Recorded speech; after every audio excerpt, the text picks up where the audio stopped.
Hello and welcome to this edition of the Golf Channel Podcast with Rex and Lab. And Rex, you are clearly in some sort of forest. I'm just Josh, and you are clearly at the Tour Championship, the season-ending event on the PGA Tour schedule. If you win the Tour Championship, you win the FedExCup. More on that in a little bit. But Rex, in my opinion, Wednesday was all about the new PGA Tour CEO, Brian Rolapp. It was not his introductory press conference. That came at the Travelers Championship, where you even had a one-on-one interview. But this was him, Brian Rolapp, meeting with the media at large. He took questions for about 40 minutes at the Georgian in East Lake Clubhouse. What was your biggest takeaway? I mean, beyond impressive. I think we had the same conversation after the Travelers Championship. But I will say all of the traits of a leader, they're vastly different than what we've experienced on the PGA Tour in the past. And this is not a knock against Jay Monahan or Tim Fincham, his two successors in the role as commissioner. It's just clearly he's going to come at this job much, much differently, and has everything to do with what it's in his DNA. Having come from the NFL, they do things a very specific way. They want to innovate. They want to change. He had a comment today about in the NFL, every March, we made changes. And once you start thinking about it, they do. Every March, there's some sort of big rules change that we spend probably or not we, but people in the sports media spend the next 2 months talking about getting ready for the season. They're not afraid to change. As a matter of fact, they embrace it. It seems like it's part of their culture, and it's obvious. I mean, to open up your first, essentially, this was his first full-size press conference, because at the Travelers Championship, it was a pretty limited footprint. To start your first with an announcement of a committee that in a different time, in a different era, probably wouldn't even have garnered a headline, but to do it in such a way that we are going to overhaul what the future of the competition looks like on the PGA Tour. And to be clear, that future of competition needs to come first, because then you start looking at the future of the business model. He sort of laid out exactly what he wants to happen with this. It's obvious that this isn't changed just for the sake of change, and it's not changed at the glacial pace that we're used to on the PGA Tour. This is a real significant change, and it's going to come quick.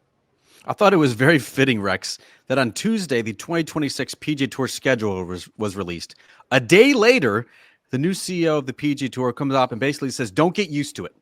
What you see on paper in 2026 is going to be blown up, and we are going to make this much, much better. He was not shy about the fact that there was some bloat on the PGA Tour schedule, and one of his chief initiatives is going to be simplicity and scarcity. Best players in the world together more often, but also making all of those events matter. We're certainly going to dig into that a little bit more. I go back to the Travelers in 2 months ago, and sort of the vision that he didn't quite lay out with specifics, but I think generally that made a lot of people who love the PGA Tour really excited about what the future could look like. And he mentioned 3 things that he thinks could really be applicable from the NFL in his job when he was the second in command of the NFL under Roger Goodell. One is focusing on the competition. It was pretty clear in the remarks that he laid out on Wednesday that is going to be crucial. Making sure it is right, making sure each week matters, as we just touched on. Finding the right partners was another thing that he mentioned, and that's sort of down the road. The PGA Tour media rights deal, it expires after 2030. That's certainly going to be a point of emphasis over the next couple of years. But innovation, constantly changing for the better. And when you look at the NFL and what they do, yes, by and large, it's similar. You know, there's 17 games, there's 18 weeks. They might be adding an extra game, but they've sort of been kicking the can on that over the next couple of years. There's obviously some different constituencies are involved, but they have just sort of little tweaks here and there, whether it's the kickoff rule or it's roughing the passer, or this year it's going to be like that little chip that's embedded in the football to mark first downs. Those are all small changes, because by and large, they've gotten the competition right week in and week out. What he views in the PGA Tour product, it sounds like, as he laid it out on Wednesday, is a product that is not yet right. Whether there's too many weak events, not enough players, not enough top players are playing together, the times of year, the opposite of field events, the flow with the major championships. He's looking at the product as something that is due for, quote, significant change. He's not looking at little tweaks. He's not looking at little nip and tucks. He's not looking at little incremental changes. He's looking at significant and a tremendous amount of change for the fans. Well, and again, it was kind of a 3 bullet points. You touched on them, parity being the other bullet point, simplicity being the one that certainly comes into effect this week when you look at the Tour Championship, and we've been doing this for the better part of 2 decades, and you still can't come up with a formula that makes this make sense. You still can't come up with a formula that works for everyone, including the players, the media, the fans, the media partners, everyone that has a voice in all of this. So that seems to be something that he's going to look at. It's the scarcity that sort of interests me. And look, my colleague Todd Lewis and I came on your show. You were co-hosting Golf Today, and he wanted to lean into it. My reluctance in leading into it is I don't know what it means yet, to be quite honest with you. Because if you look at the schedule, and I guess yesterday would have been a great precursor to what we ended up with today, because there's going to be a window from April to early June where in a 6-week stretch, you have 5 either signature events or major championships, which means there's only going to be essentially one event that would be considered quote unquote full field or open. That to me is a sign. That to me sends a message to the rest of the tour that everything that you've enjoyed up to this point, you may want to consider moving on from that. Because if you look at the way the schedule is sort of designed, and I had a player who was outside the top 50 text me yesterday and pointed out that there was in that pretty much that exact same window, there's 4 full field events early in the spring for players who aren't inside the top 50. One of those is a Zurich, a team event that really shouldn't count. And the other one is opposite field, which gives you less than half the FedExCup points is what you would earn in a signature event. I think the writing is pretty clear on the wall. He didn't want to go into details, but when you talk about scarcity, when you talk about wanting to make the big events bigger, that would be an obvious way to do it and to trim the fat. And you and I have had this fun conversation how many times where I told you if I laid out a blank piece of paper and told you to come up with the best 20 or 25 event schedule. We have 35 on next year's schedule. Give me 20 or 25, and you're going to see something pretty cool, I would argue. Yeah, and when you look at this formation of the Future Competition Committee, which is going to be chaired by Tiger Woods, there's certainly a smattering. Does he not play golf anymore at all? Apparently he's just helping out. He's not the U.S. Ryder Cup captain, I hear, but he has plenty of time for PGA Tour politics, bureaucracy, and potentially shaping what that is going to look like. So you have a Tiger Woods, you have a Patrick Cantlay on there, you have Matt McNeely, you have a Keith Mitchell who didn't even qualify for the playoffs. You have a Camilo Villegas who's at sort of the end of his career, and you also have Rex 3 independent directors. I think most notably Theo Epstein, who has been credited with revolutionizing baseball and the changes that you've seen over the past couple of years to sort of bring that into the modern era as well. One thing they're clearly going to have to hit, and I completely agree with scarcity, sort of reading the tea leaves and sort of trying to follow along with what he's saying. There are going to be fewer events on the PGA Tour schedule. We don't know how many.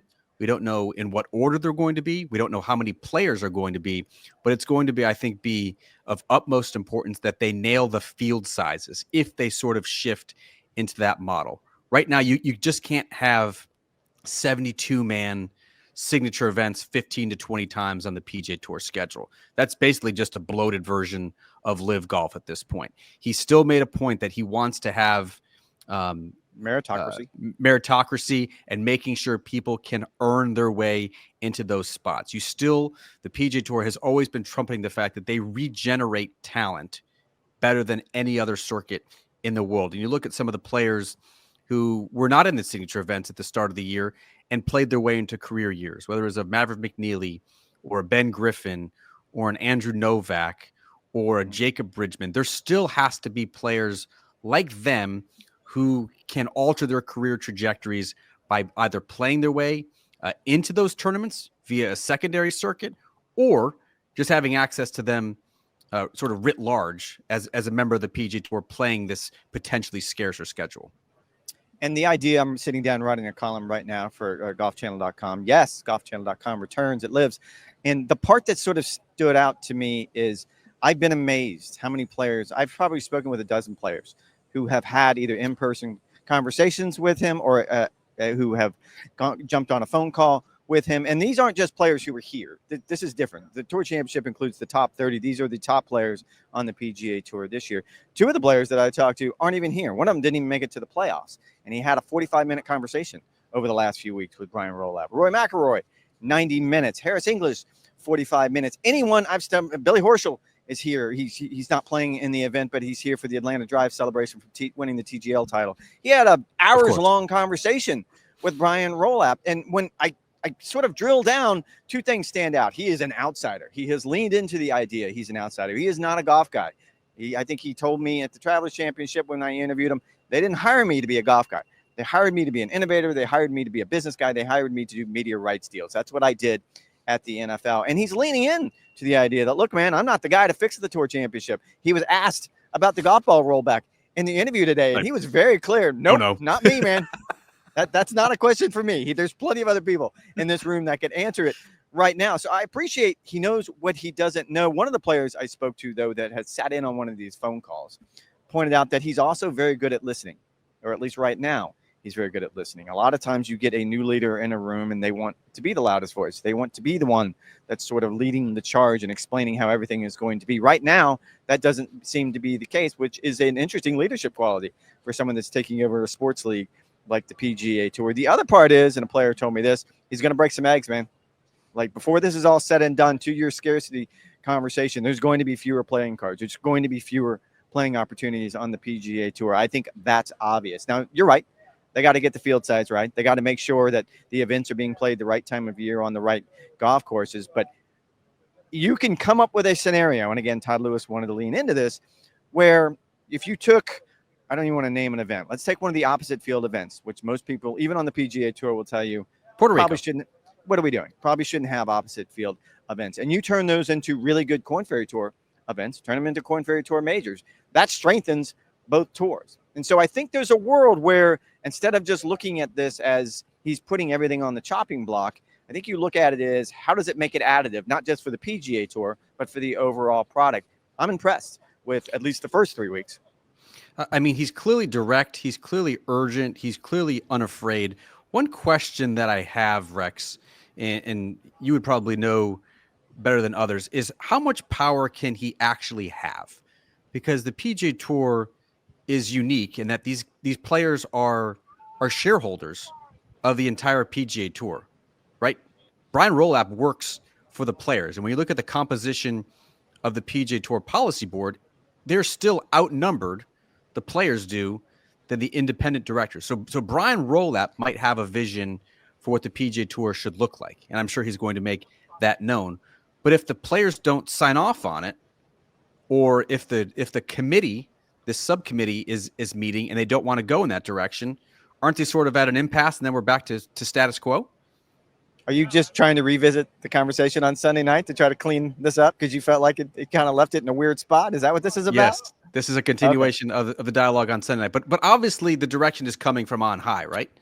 But it's going to be up to the players then to buy in and sign off on it if they do have the majority of the policy board. We have touched on this a couple times over the last few weeks. And for those who did not watch the podcast on Sunday night, you and I went a bit round and round with the idea that Brian Rolapp technically does not have the final say. He's on the board of the directors. But as you pointed out, because of events over the last 3 years, and specific about the framework agreement and Live Golf and everything else that has been impacting the game, that Jay Monahan, the commissioner, essentially gave the players the loudest voice on the PGA Tour policy board. Again, very boring, very in the weeds kind of stuff. However, if you look at it historically, and I will give Tim Fincham credit for this, he had crafted a board that was always on the minority when it came to the players, that he had more independent directors than players on that board by design. Because if he wanted something done, even if the players didn't agree with it, he was going to push it through. Now you have a scenario where that's not the case. And yes, specifically if you have a loud voice like Tiger Woods in the room, it would be different. And I'm not even here to pick on anybody. It would be different if it's Keith Mitchell who doesn't agree with something. That is an entirely different conversation. When you have Tiger Woods standing up and shaking his head is no, that's not the way we're going to go. The way the board is structured now, that yes, Brian Rolapp could very well end up running into a roadblock when it comes to something as dramatic as what you and I just talked about. Let's go to a 2025 event schedule. Let's make the events that we want bigger, better, star-powered, driven, media partners are all in. If that doesn't particularly sit with the players on the board, and it may not, it won't get through. So I think that's going to be the vast difference between where he was in his previous world and where he is now. He spoke today about he loves the idea that the players on this tour are owners of this tour. We have equity. Now, these players are vested. That certainly is not the case in the NFL. The divide between labor and the owners in the NFL is golf. It's very wide, and more often than not, you end up with disagreements. This is a much different world, and I think that's where the learning curve will be most difficult for him. Plenty more on Brian Rolapp's introduction to the greater golf world on the Sunday show, the recap show. You also will have a column, Rex, on NBCSports.com/golf, aka golfchannel.com, right after we hang up here. Let's shift gears quickly to the Tour Championship. 30-man event. Again, starting strokes is gone. That's been the format since 2019. This is just winner take all, 72-hole stroke play. We're not going to get into the format, whether we like it, whether we don't like it, what we would do differently. It does certainly seem like Brian Rolapp is not a huge fan of the current structure of the PGA Tour postseason. He wants greater connectivity. Scotty Scheffler was pretty clear. I almost sent you this quote about match play. So we circle back around. It's the players who don't want match play here. Okay, but Brian Rolapp wants greater connectivity from the regular season to the postseason. I'm doing a thing. Just please play along. What are the players saying? What is Scotty Scheffler saying about this week? Because look, Scotty Scheffler was not a fan of the staggered start. He called it silly. He called it gimmicky. Something tells me, though, Rex, if Scotty Scheffler or Rory McIlroy are not the FedExCup champion, the Tour Championship winner, and the season-long champion on Sunday night at East Lake, people are going to be crying about that as well. And this isn't fair because everyone seems to be picking on Chris Gotterup, but seeing how he's in that position, he is the easiest one to go after. And let's be honest, Gotterup's a funny name to say when you talk about the season-long champion. So you're always going to have fun with that. But if somehow, some way, and it's not out of the realm of possibility when you just hear Brian Rolapp go speak effusively about this sport, maybe more than other, parity is sort of right in its DNA. That you could make an argument for every player in the field from 1 to 30 who is Chris Gotterup. So if he wins this week, and you crown him the FedExCup champion, there is going to be a lot of double takes, and maybe Scotty Scheffler should be at the front of that line. To call him some sort of season-long champion, of course, would be just a miscarriage of justice, I guess, is a lack of a better term. A miscarriage of justice? Well, to be fair, he had a really good July. So I would leave it at that. He had a really good July. He broke out. He did some things that were special. He won the Scottish Open, played really well at the Open Championship. I'm not quite sure that qualifies you to be the season-long champ. So, yes, that's going to create an issue. I think more likely than not, it's going to end up being Scotty Scheffler or someone that's at the top of the leaderboard because it just seems like those players are in form right now. But, yeah, there's a scenario where we get to Sunday, and I think this is your line more than my line. What are we doing? Yeah. I mean, what potentially are we doing on Sunday? And look, Scotty Scheffler last year, I believe, shot 20 under on his own ball. Like he was going to win regardless of whether he had a handicap and had a 2-shot advantage over the second place or not. I sort of want to withhold judgment because let's see how it plays out. I can't imagine that it's going to produce a scenario where everyone's like, yes, this is the answer. 72-hole stroke play of the top 30 players in the PGA Tour going head-to-head at East Lake. That's exactly what we want. It's lacking innovation. It's lacking creativity. It's lacking, to use Brian Rolapp's term, connectivity throughout the entire regular season. And this is a bridge year, to be clear. Like what we have this year, I don't think is the end product. That's why, like, yes, I'm sure on Sunday night we're going to be talking how ridiculous it is if a Chris Gotterup or a Jacob Bridgman, stop picking on Chris Gotterup, or an Akshay Bhatia wins a Tour Championship and then wins the FedExCup. I'm sure that is going to be a talking point, but I also don't put much stock into it. To your point, Rex, like this is a one-off. The format's going to be changing. The entire thing is going to be changing, which again is my big takeaway from Wednesday at the Tour Championship. All right, that is going to do it for this edition of the Golf Channel podcast with Rex and Lav. As a reminder, Rex and I will be together once again on Sunday night for a full recap of the Tour Championship, the entire FedExCup season, 52 minutes of power.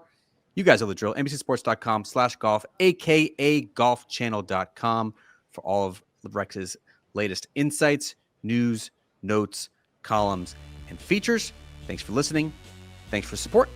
We'll talk to you guys on Sunday night.